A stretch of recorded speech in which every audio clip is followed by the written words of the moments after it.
आयोजित इस कार्यक्रम में उपस्थित आदरणीय एसपी साहब,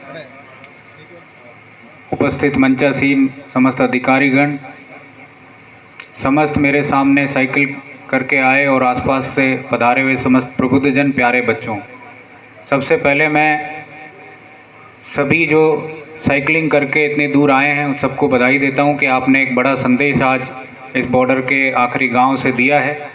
और रेड आर्ट की टीम को भी एक अच्छी प्रस्तुति के लिए मैं बहुत बधाई और शुभकामनाएं देता हूं कि आप अच्छा काम कर रहे हैं और अच्छा संदेश आप समाज में अपने इस नाटक के माध्यम से दे रहे हैं। जैसा आपने इस नाटक में अभी देखा किस प्रकार से नशा सिर्फ एक व्यक्ति को नहीं, उसके आस पड़ोस पूरे परिवार को, रिश्तेदारों को और धीरे धीरे पूरे समाज को किस तरह से नुकसान पहुंचाता है, खोखला कर देता है। एक व्यक्ति जो पीयर प्रेशर में या किसी एंटरटेनमेंट के लिए नशे को धीरे धीरे शुरू करता है, उसकी गिरफ्त में आता है और उसके बाद नशा उसको पूरी तरह से कैप्चर करके उसके माइंड को चलाने लगता है। गंगानगर ज़िले में नशा कितने विकराल रूप ले चुका है ये आपसे छुपा नहीं है, और जैसा फैक्ट्स भी बताए कि किस तरह से इस गांव और इसके आसपास के गांव में ये बहुत बड़ी समस्या बन चुका है।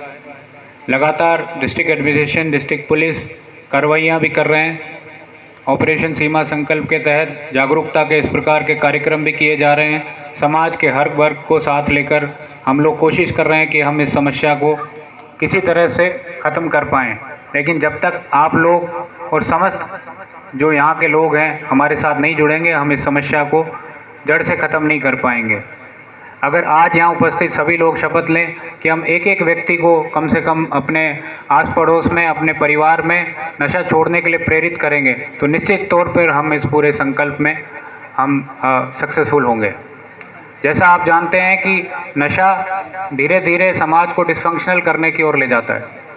नशे से ना सिर्फ व्यक्ति का शरीर ख़त्म होता है, धीरे धीरे उसके मेंटल डिसऑर्डर्स होने लगते हैं, उसको पूरी तरह से नशा गिरफ्त में लेता है और ऐसा व्यक्ति कोई क्राइम भी कर सकता है।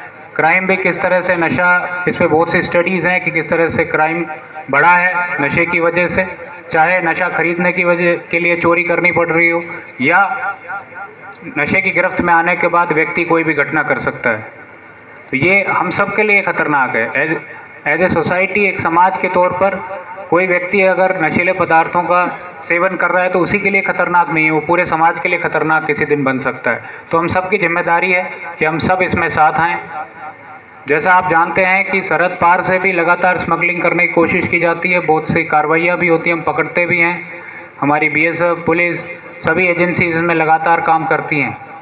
पर एक तरह से ये नार्को टेररिज्म का भी एक रूप है। किस तरह से पूरे समाज के जो यूथ है, जो सबसे प्रोडक्टिव जो हमारा यूथ है, जो इकोनॉमी में, देश के आर्थिक उन्नति में अपना योगदान दे सकता है, उसको नशे की गिरफ्त में लाकर किस तरह से समाज को और देश को नुकसान पहुंचाया जा सकता है, ये भी एक बहुत बड़ी साजिश हो सकती है। आप और हम सबको ये समझना होगा कि हमारे आसपास अगर कोई इसको कर रहा है, हम आंखें बंद नहीं करें। अगर कोई व्यक्ति नशा बेच रहा है, उसकी सूचना दें। आज हमें लगता है कि हमारे पड़ोस में कोई या दूर में कोई कर रहा है, हमारे तक इसकी आंच नहीं आएगी, लेकिन धीरे धीरे आप देख रहे हैं कि इसकी आंच हर परिवार तक आ रही है। इसलिए चुप नहीं बैठें, जिस भी तरीके से मदद कर सकते हैं, चाहे जागरूकता के तौर पर कोई सूचना देकर, आप डिस्ट्रिक्ट पुलिस और डिस्ट्रिक्ट एडमिनिस्ट्रेशन के साथ आएँ और इसमें अपनी भागीदारी निभाएं। अगर हम यहाँ बैठे सभी लोग संकल्प लेंगे तो मैं समझता हूँ कि एक दिन हम अपने समाज को, पूरे गंगानगर को, पूरे प्रदेश और देश को नशा मुक्त बना पाएंगे और तभी हम सक्सेसफुल होंगे। बहुत बहुत धन्यवाद।